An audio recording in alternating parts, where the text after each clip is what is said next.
وديت ايدي واي بلس. المجال وينه؟ اكس بلس. هاي اكس بلس. العمود اللي طالع من بطن الايدي وينه؟ زد ماينس. في مشكلة؟ يعني هاي الشحنة طلعوا، هاي الشحنة لما دخلت المجال حرفت جوا هيك. ابهام اصابع لجوا اكس زد ماينس. والله لو سمحتوا بدي معلش بديش ولا وحده تحكي وانا بعمل في القاعده. يعني انا بحكي وبالاخر تحكوا لي على اساس. شو على اساس؟ مين اللي سالك؟ انت؟ على اساس؟ لا انا فاهمه. صار لي ساعه بحكي وتقولي لي على اساس؟ بقول لك ابهامك مره ثالثه يا جماعه، هاي ما بتاخذش مني وقت كثير يعني بصراحه. لا تخلوها تضيع الحصه. ابهامك سرعه. وين هالسرعه؟ واي بلس. هاي هالسرعه واي بلس. المجال وينه؟ هو المرسوم. وينه؟ بودي اصابعي مع المجال. هي اكس بلس. هذا على اساس هيك خلص. ولا بدك تنجمي تجيبيه من وين بدك تجيبيه؟ طبعا كل شيء مرسوم قدامك. هاي هيك اللي طالع من بطن الكف، اللي طالع من بطن الايد وين؟ زد ماينس. شوي يا جماعه، شوي شوي شوي. طيب هاي وحده. طب بيجي واحد بيقول لي لو كانت طلع، لو كان هذا المجال بي، هاي الشحنه وهاي في، هاي الزاويه 30 درجه، هاي 30 درجه. هو لازم تكون الزاويه بين الاصابع والابهام 90؟ لا مش بالضروره. طلعي ابهامي سرعه، هاي السرعه سكري ايدك خليها مسكره دي. بعدين بتفتحيها لما تشوف المجال وينه. ابهامي سرعه، هاي السرعه. المجال وينه؟ اكس بلس. اكس بلس. بودي اصابعي اكس بلس. هي الزاويه 30 صح؟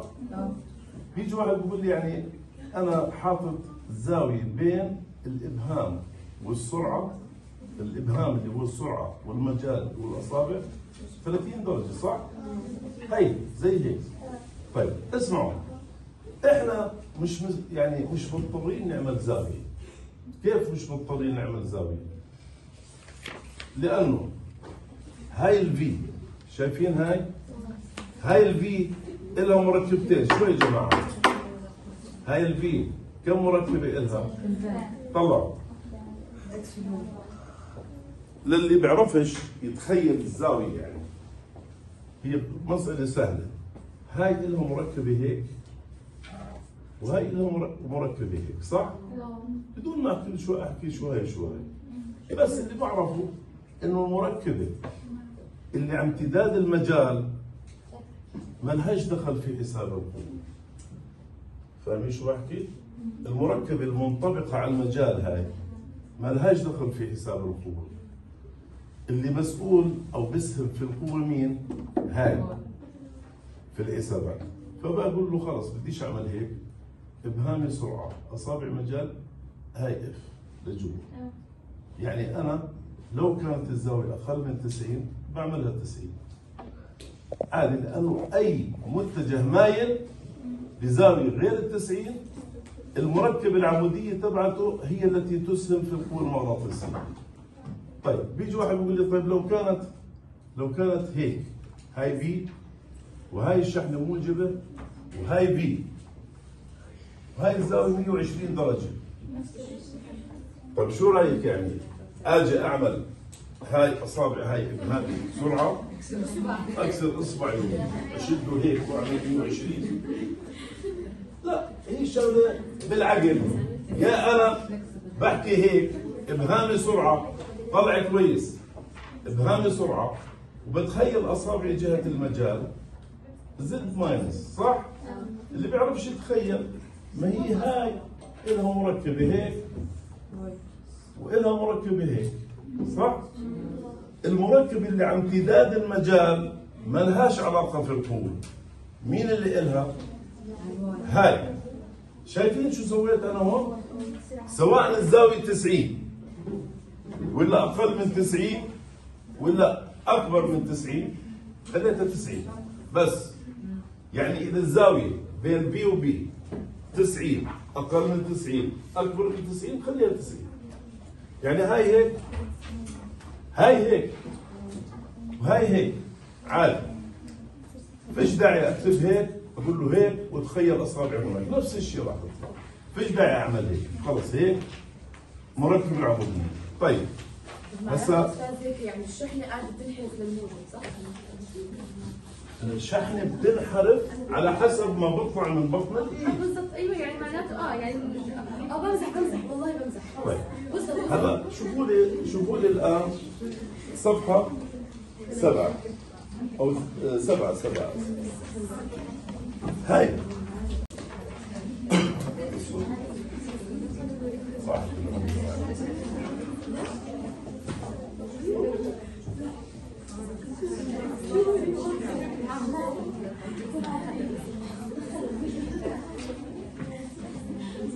طيب اللي في اسفل الصفحه.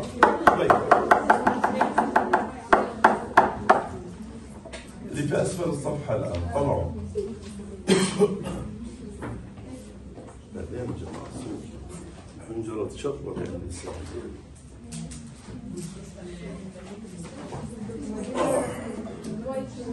هاي طلع كويس وانا مش شايف الرسمه. انا وانا بطلع الباب هيك هي احكي لي انت هون بطلع على الحيط. انا اللي بيعرف المحاور المتعامده لازم ما يستخدمش ايده بعد فتره بالنظر. السرعه وينها؟ انتبهوا اللي بتحكوا انتبهوا علي شو بعمل. انتبهي شو بعمل. السرعه وين؟ انا بطلع هناك. وين اكس بلس؟ هاي اكس بلس طلع. بشتغل على اللوحه صح؟ طيب هاي خلصت السرعه. المجال وينه؟ هاي اللي طالع من بطن الايد وين رايح؟ واي بلس بدون ما اشوفه. ولازم اشوفه. ليش بقول لك المحاور هاي لما عرفت لك اياها كيفكم صبايا بس هذه اقوى قاعده واهم قاعده اللي راح تضل معك لنهايه الوحده الخامسه. طلعت هاي حكينا طلع انا حاطط دوسيتك هون. انا بزبطش يعني اشتغل هون صح؟ بدي اشتغل على دوسيتك واشتغل هون نفس الشيء. هاي دوسيتك قدامي. السرعه واي بلس. بحكي اسم المحور احسن دائما. المجال زد بلس طالع من الورقه. طلعي حركه ايدي كيف؟ الحركه مش لهدول، حركه للايد كل للمفصل كامل. هاي ايدك لازم بالاخر تصير مفتوحه هيك. تكون فاتحه بطريقه اللي تكون اسمها راحه الكف. يعني ما تكون بهذا الشكل يعني ما في ايش يعني قبض الاصابع. هي السرعه هيك. الاصابع هيك. وين اف؟ اكس بلس. هذا بنحرف نحو اكس بلس. هي واحد. واضحه هيك؟ يعني هنا الاف بي. طيب الاف بي بلس اكس. سؤال هل ينحرف؟ هل يستمر في الحركه الاكس بلس؟ لا. وين بروح؟ خليه هذا لسه بدنا نحكي بعدين. هي واحد. شوفي هاي وين السرعه؟ زد بلس. طلعي هون زد بلس. هيك زد بلس صح؟ شحن موجب. اصابع المجال وين المجال؟ اكس بلس. هي اف واي بلس صح؟ محل ما برسم انا دوسيتك هون. اسمعي لو بدي اشتغل على دوسيتك في المقعد هيها طلعت هيك نفس الشيء صح؟ على دوسيتك هاي زد بلس وهاي اكس بلس وهاي واي بلس مضبوط؟ وعلى المحاور المتعامده وين ما راحت ما بتتغير. هاي اذا هون الاف بي وين راح تكون؟ واي بلس. طيب شوفي هاي سالبه. انتبهي لنوع الشحنه. ابهامي سرعه. اصابعي مجال. اللي من ظهر الايد زد بلس مش ماينس زد بلس زد. الشحنه شو نوعها؟ سالبه. ابهامي سرعه. اصابع المجال القوه من برا هيك من ظهر ايدي. احنا اسمعوا، احنا بنعمل كالتالي: يا بنطبق الايد اليسار للشحن السالبه، يا بنسوي للشحن الموجبه وبنعكس، يا بناخذها من ظهر الايد دايركت. اللي بيستخدم الايد اليسار اذا استخدمها مرتين ثلاث راح يصير يستخدمها للشحن الموجبه ويغلط. بديش الايد اليسار. اللي بيسوي للموجبه وبيعكس بيسوي للموجبه وبنسى يعكس. الافضل بس اطلع نوع الشحن. اذا بشوفها موجبه بطلع لها الاف من هون، بشوفها سالبه بطلع لها الاف من ظهر ايدي. بس هي هذه وين الاف هون؟ وين؟ بلس زد. هاي انا هلا طلعت تطليعه، حاولت اني شفت واحده بس بديش احكي مني عامله هيك صح هيك؟ هذا وين؟ هذا هيك هيك هيك اف بي ماينس اكس 90. لا بدنا نحكي هون. هاي طيب هاي بي، طلعوا بي. هلا هون شو رايك؟ المجال المغناطيسي وين اتجاهه هون؟ ماينس زد. مو كاتب لي ماينس زد. لما بيكتب لي يعرف لي المحور بلس واي ماينس زد، وين راح يكون؟ ماينس اكس. اف بي ماينس اكس. في مشكلة هون؟ طيب اللي بعدها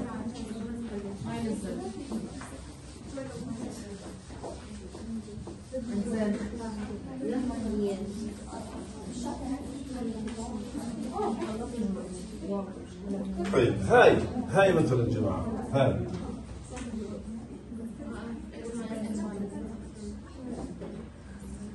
هاي بي، هاي الشحنة الموجبة. تمام؟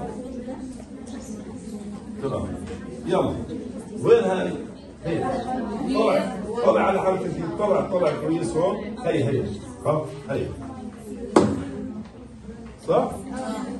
منطبق على الوجه. هاي السرعة أصابع المجال. ولو عملت ايدي هيك عادي.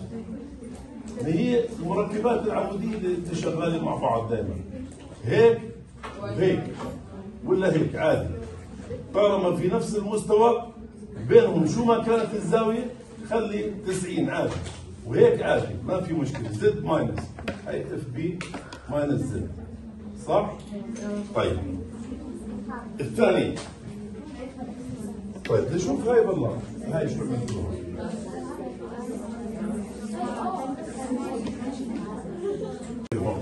شوي مين عملت هاي اللي قبل الأخيرة هاي؟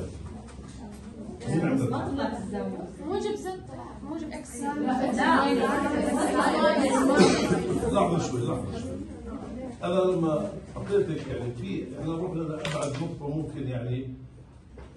ممكن ينسأل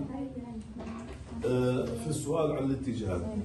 بس شو طلع معك الاتجاه؟ اللي هي 120 زاوية 120. طيب هاي زاوية 120 شو طلع معك؟ 150. طيب شو طلع معك؟ شو طلع معك؟ طيب اسمعوا، هلا اللي حكوا عن زوايا 120 او 150 حسب طلعوا. بدي اسال سؤالين سريعات. كم الزاوية بين بي طلعوا بي وبي؟ 90. شايفين الزاوية؟ المجال وينه؟ داخل في المستوى صح؟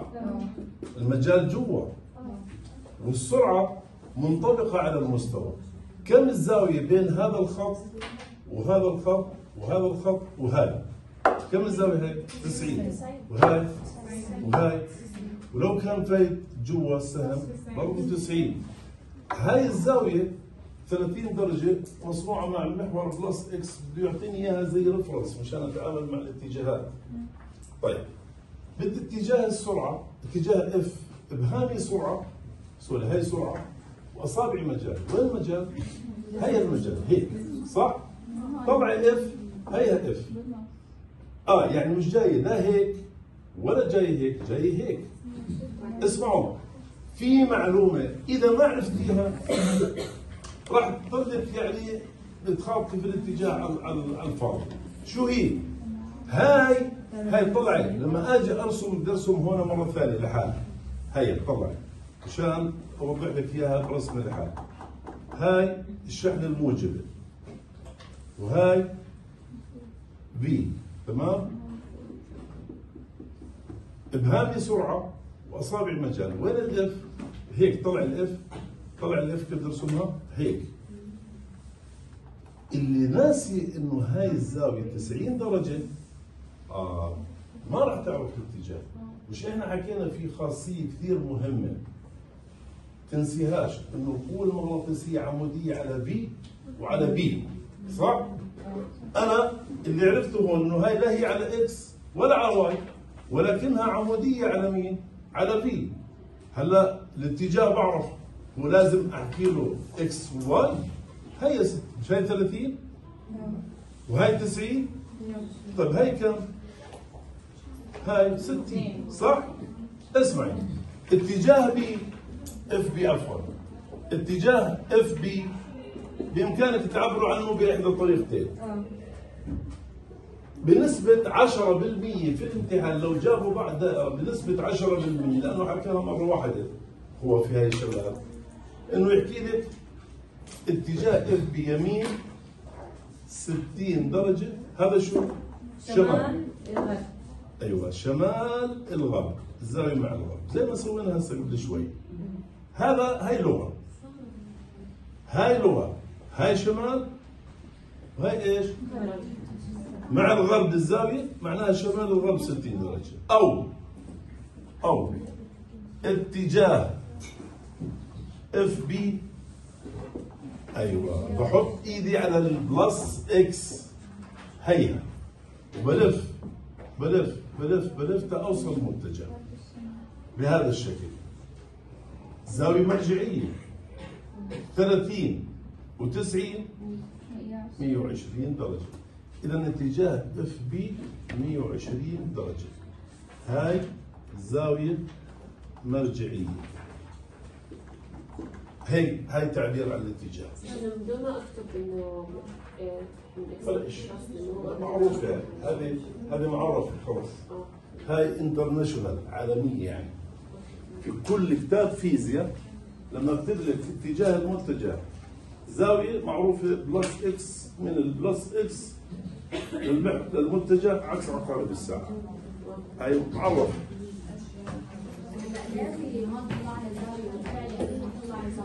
ايش؟ ليه ما طلعنا زاوية فعلي قبل ما طلعنا زاوية؟ طيب ماشي الحال. الفرع اللي قبل وينه؟ اللي هو زائد. هذا؟ وين طلع بالقوة؟ هو زائد.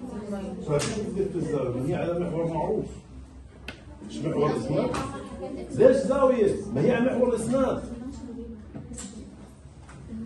الاتجاه اكس بلس اكس ماينس واي بلس واي ماينس زد بلس زد ماينس، هذول اسناد. بينهم في زد واكس هون، ما هي بينهم جاي. فيش مركبات. انت ايش المركب؟ يعني الله يرضى عليك المركبات شو جبتي لي المركبات؟ احنا ما بتحطيش مركبات، احنا ما في مركبات. طب تعالي سويها. انت تعالي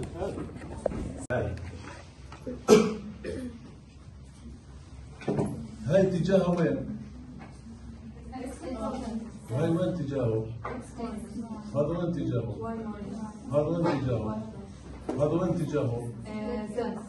زد بلس. وهذا وين اتجاهه؟ طب هذا وين اتجاهه؟ هذا وين اتجاهه؟ حر انا هسه بدي احكي له الزاويه المرجعيه، بدي احكي له شمال الشرق الشمال زي ما لما ما يكونش على محور الاسنان. طيب الاخيره مبينه طبعا. هي الاخيره طلعت. هي انا ما في داعي وانا حاطط الدوسيه اعمل ايدي هيك صح. هي شايفينها؟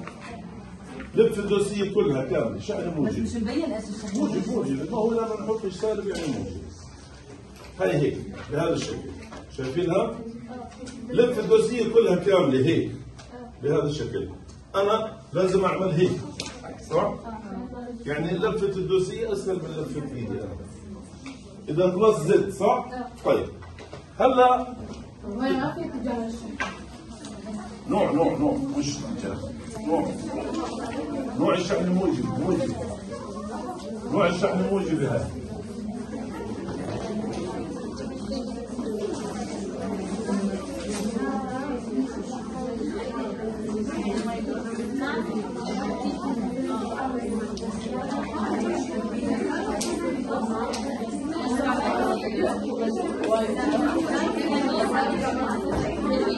طيب والله شوفي لي الصفحة اللي بعدها شوي لازم تكونوا الآن سريعين. الصفحة اللي بعدها معطيك في عندك انت بي في عندك بي في عندك اف بي.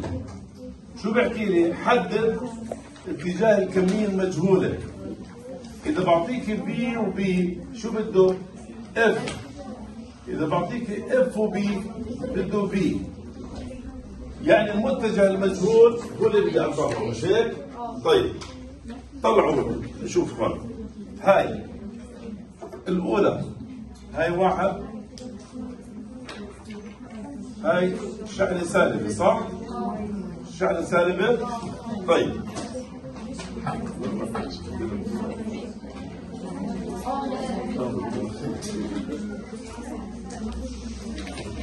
وين السرعة؟ هاي زد بلس. طلعوا المجال هاي اكس بلس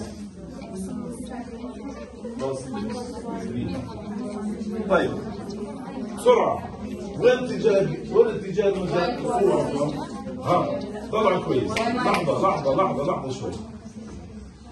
دائما قبل ما تعمل الايد طلعي على نوع الشحن بهذه سرعة. هاي السرعة هاي بي. طلعوا بي. هاي بي شحنة سالبة وهاي بي ماينس واي. مش هيك؟ ماينس واي شحنة شو معناها؟ سالب. يعني الاف بي هون ماينس واي. اللي بعدها مثلا اللي بعدها البي شحن موجب مش هيك؟ هاي بي واي بلس. هاي البي معرفة على المحاور. طيب ابهامي سرعة طلع كويس هون. هاي سرعة واصابعي مجال. وين الاف؟ اكس بلس مش هيك؟ هاي اكس بلس اف بي بلس اكس. اللي بعدها بس هنا حاطط هو البي اكس بلس صح؟ في هنا شو حاطط؟ في شحنة موجبة صح؟ هاي شحنة موجبة. والاف زد بلس. هاي اف بي على بلس زد. طيب طلعوا كويس الان هون. شو المجهول عندي؟ بي صح؟ انت بتحكي بهذا الشكل. وين اودي اصابعي اللي هم المجال؟ اول شيء السرعه وينها؟ هاي بي. طلع هاي بي. امني السرعه اول. وين اودي اصابعي اللي هم المجال مشان تطلع القوه نحو الناظر؟ تحكي لي هيك صح؟ تطلع الاف زي ما انت راسك نحو الناظر صح؟ ابهامك سرعه. لازم اصابعك يكونوا هيك تطلع الاف على الزد بلس زي ما هو راسم لك. يعني البي هون بلس واي صح؟ رقم 4 هون هاي شحنة سالبة. بي على واي بلس. الاف بي طلع وين؟ على واي بلس. والبي على الاف بي قصدك؟ لا البي هاي جاري. البي هاي سوري هون البي على زد هاي زد بلس. تمام. هسه اسمعوا يا جماعة، السرعة الشحنة شو نوعها؟ طيب أنا معناها بدي أحط إيدي بطريقة تخلي اللي طالع من ظهر الإيد على الواي، صح؟ طيب اسمعوا كويس، إبهامك بده يكون يا يمين يا يسار، صح؟ بدي تودي إبهامك بطريقة اللي طالع من ظهر الإيد إيش؟ اف بي. شرط انه اصابعي يكونوا لبرا. هي طبعا ابهامي سرعه، انا حتى بدي اصعب انت بتتحكمي اكثر مني. ابهامي سرعه، اصابعي هيك تطلع الاف زي ما انا راسي، صح؟ وين راح تكون الفي؟ موجب اكس. عرفتوا كيف موجب اكس؟ مين مش عارف كيف موجب اكس؟ دربوا عليها بتعرفوها. هي يعني زي ما بنحدد الاكس وال هي طبعا هيك ابهامي سرعه واصابعي هيك مشان تطلع الاف هيك، صح؟ يعني انا حركتي صعبه، طلع انت حركتك اسهل مني، طلع كيف؟ باجي بعمل هيك، وين اودي ابهامي مشان اللي من ظهر ايدي يطلع على البلس واي. تفكيري ودي ابهامك هيك واصابعك نحو الناظر تطلع الاف زي ما انت راسي من ظهر الايد، صح؟ ظهر الايد الشحنه سالبه، هاي بتريحك كثير. يعني اذا تعاملتي بطن ايدي موجب ظهر ايدي سالب بتصيري تشوفي كل الشحنات من خلال حركه واحده. اذا هون بي بلس اكس، ضل هاي الاخيره عادي. هاي بدون طلع كيف؟ فيش داعي نرسمها، طلعوا هاي طلعوا هون، هاي هيك، صح؟ هاي سرعة وأصابعي مجال، ولو عملت أصابعك هيك عادي هيك نايم على الورق، صح؟ واقع في المستوى اكس واي، ما نزلت، صح؟ ما نزلت. طيب هلا في رسمة اجت مرة واحدة أو مرتين، مرة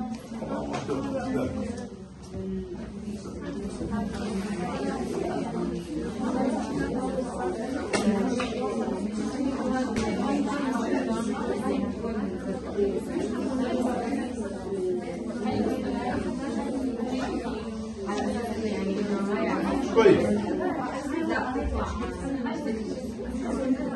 اسمعوا يا جماعة كويس، اسمعوا كويس. هلا هاي المحاور اللي تعاملت مع شوي صوت شوي خلص. هلا هذا كله تروح تتدربي عليه كويس وبتتقنيه، لأنه كل مسألة إذا بتلاحظوا شغلة، يعني إحنا لقدام شوي يا جماعة الصوت. إيش هذا؟ صوت ركزوا خلاص انتهينا من شغلة الاتجاهات. هذا الحكي ليش احنا بنصرف عليه هذا الوقت؟ بتروحي انت لقدام شوي بتشوفي كل حساباتك تافهه. قانون اتجاه بيجي بيحكي لك في مساله، طلعي لي مثلا بمحصل فرضا، بيجي الطالب بيطلع بي 1 اكس بلس بي 2 واتجاهه ضد، بيطرح الكبير ناقص الصغير باتجاه الاكبر، بكون حاطط لك في الخيارات هو ألف قيمته كذا إكس بلس، قيمته كذا زد بلس، قيمته كذا واي بلس، كذا. تعرفوا غلطتك في أي سؤال في المجال المغناطيسي في واحد من هذول بس، اللي طلع إكس بده يجمع راح السؤال مضبوط، اللي طلع اكس اكس دوت يعني بده يطرح، الجواب جاي هون. مين الكبير، هاي ولا هاي؟ برضه هذا بده يحدد اتجاهه لهون ولا اتجاهه لهون. يعني اسمعوا، اي سؤال في المجال المغناطيسي خطأك في الاتجاه فقط. اي سؤال شو ما كان فيش طالب بيعرفش يحله. الطالب اللي حافظ القانون وبيعرف قاعدة الاتجاه بحله. بس أي سؤال في المجال المغناطيسي بتشوف الطالب بحل السؤال بيرفكت 100%، وفي الآخر بسها بدل الزد بلس بحط لي زد ماينس بروح السؤال. هذه مشكلة الضع دائرة في المجال المغناطيسي تحديدا. في لينز في التحديد تبع الحث الكهرومغناطيسي بيجي الطالب بيقول لي المغناطيس قربته المجال زاد كذا ابهامي هيك كذا التيار بلف هيك، اذا بيطلع التيار اتجاهه من اكس لواي وانه من واي لاكس راح. يعني اسمعوا كل قضية المغناطيسية كامل الوحدة هاي واللي بعدها في الفصل الثاني ايدك اليمين اللي بتقرر علامتك بس. والله بعدين اسمعوا اي قاعدة شوي. انا لاحظت انه في طلاب حافظين قصة اتجاهات مع عقارب الساعة وعكس عقارب الساعة. هاي يا جماعة الفيزياء عيب انه ينحفظ فيها شغلة انا بعرف اطلعها بحركة واحدة. دربي حالك على الايد اليمين، دربي حالك على الايد اليمين ما تنسيهاش ل5 سنين. هي القاعدة اسمها قاعدة فليمنج. ما بصير اذا كانت الشحنة هيك وتحركت هيك بيكون هيك، واذا كانت هيك واذا كانت هيك. اي هو انت عارف تحفظ قانونك تعرف تحفظ لي هدول. ثم بعد وانت طالع مرة راح تطيرهم هدول الشغلات اللي بتحكي لي فيهم. فلذلك ديري بالك شغله دائما قاعده واحده بتطلع كل شيء بدنا اياه. هسا هذا السؤال مثلا اللي هو السؤال اللي فوق هذا الطاوله، هذا اجى مره في امتحان وزاره عامل حركه زي هيك. السؤال شو سوى؟ هو على اسلاك بس انا حطيتك اياه هون مشان انت تتدربي عليه من الان. طلع عمل مره هيك طاوله وحط سلك وخلاه يخترق الطاوله بهذا الشكل. وعرف المحاور على المستوى الافقي، هذا شو اسمه المستوى؟ فهو اجى الزمني في المستوى الافقي. هسه الزمني في المستوى الافقي يعني هون طلع كويس راسم طاوله، مش هاي طاولتك اصلا؟ طيب مش انتم لما تتعاملوا مع الطاوله انت مكانك هون صح؟ هسه انت الان لما برسم لك هاي انا على الورقه ما تتعاملي معها على الورقه، وين بتروحي؟ على الطاوله تبعتك صح؟ انت الان شوفي على يمينك شو؟ هاي على يمينك اكس بلس صح؟ طيب قدامك هيك واي بلس. هاي قدامك واي بلس هيك. عرف لي المحاور يعني اسمعوا لما برسم هيك ممنوع تطلعي هناك، تطلعي على سطح الطاوله، يعني الزمني في المستوى الافقي. تعرف شو يعني ممنوع تطلع على الدوسيه تبعتي هيك؟ بدي اتعامل مع المحاور متعامده زي ما هي مرسومه على الطاوله تماما مش على اللوح. بده اياني اطلع على المستوى الافقي دائما. طبعا هذه لها اعتبارات في شغلات ثانيه راح تعرفوها بعدين. هاي اللي تحت الطاوله شو هذا؟ ما نزل. طيب اذا كان مثلا اعطاني مجال مغناطيسي هيك طلع، هاي مجال مغناطيسي هيك، هذا خليه زي المخفي هذا بعيد هون طلع كويس هون، هذا بي. طيب انا لو سالتك البي هذا وين اتجاهه؟ واي؟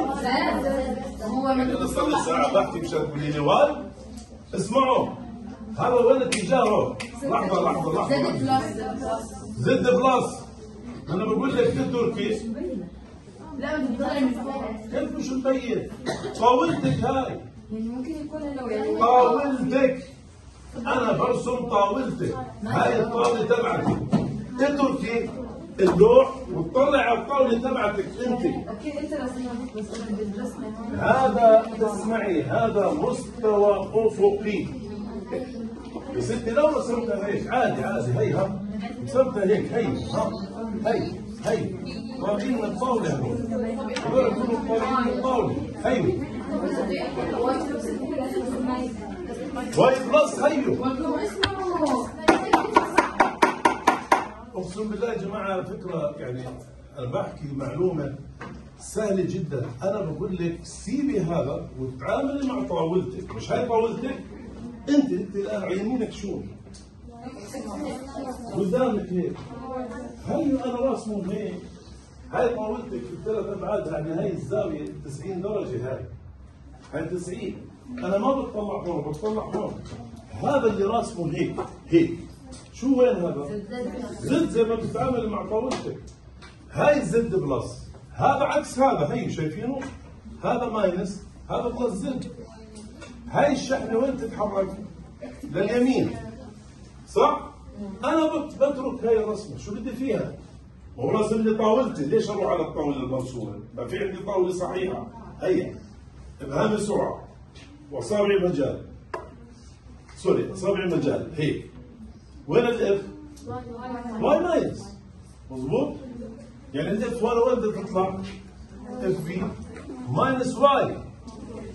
سأل بس عن الاتجاه، بده تحكي له عن الاتجاه، يا بلس واي يا ماينس واي. إذا كانت المحاور معرفة في المستوى اللي ألزمني فيه بتعامل معها. هاي الطاولة يعني هون لما يكون مستوى أفقي نتعامل مع سطح الطاولة الأفقية اللي بنكتب عليها. هاي يعني تروح هون طول، تمام؟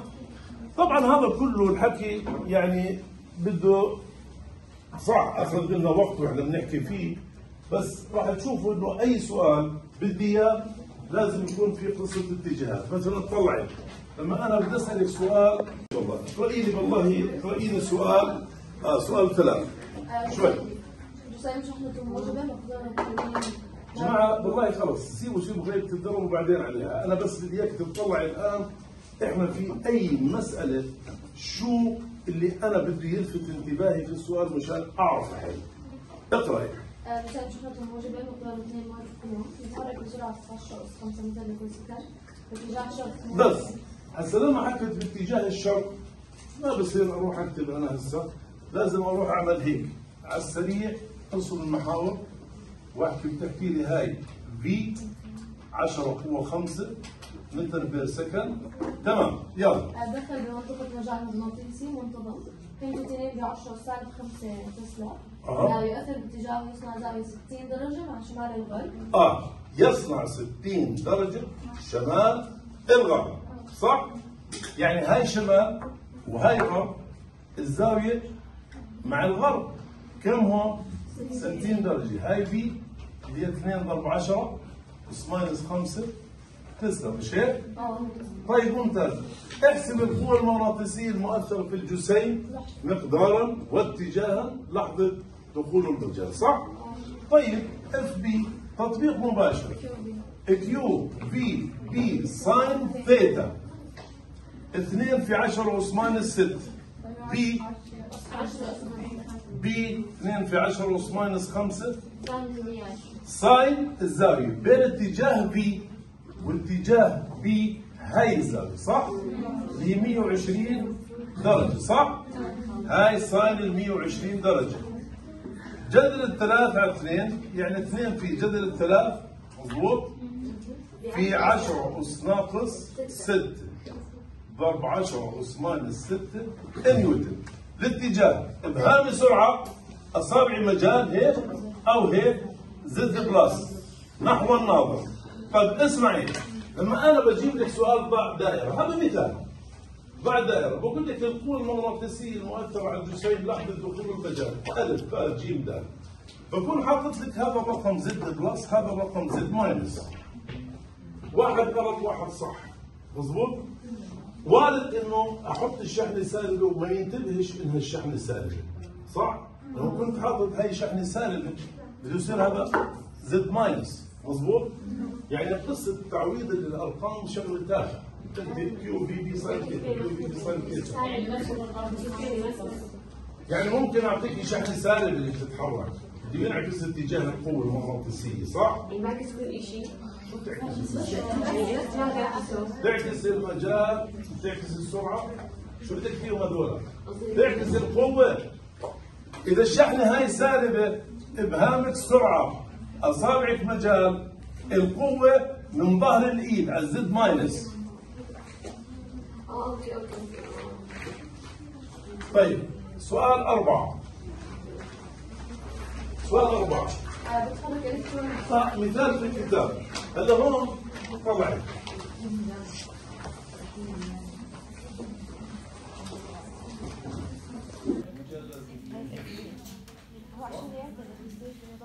طيب هلا في عندنا الشغله هون.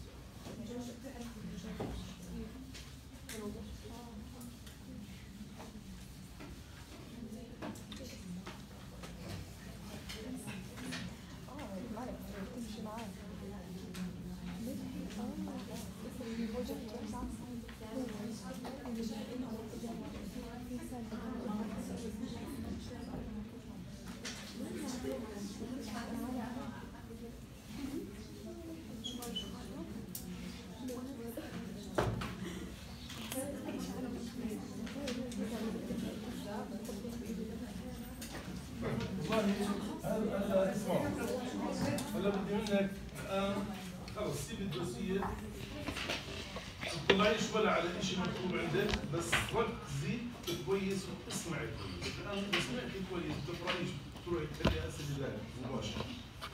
نقسم هون المرحله الاخيره في الشحن. نلاحظ لغايه اللحظه هاي نقدر نحكي في قانون واحد، هو على شحن. هذا هنا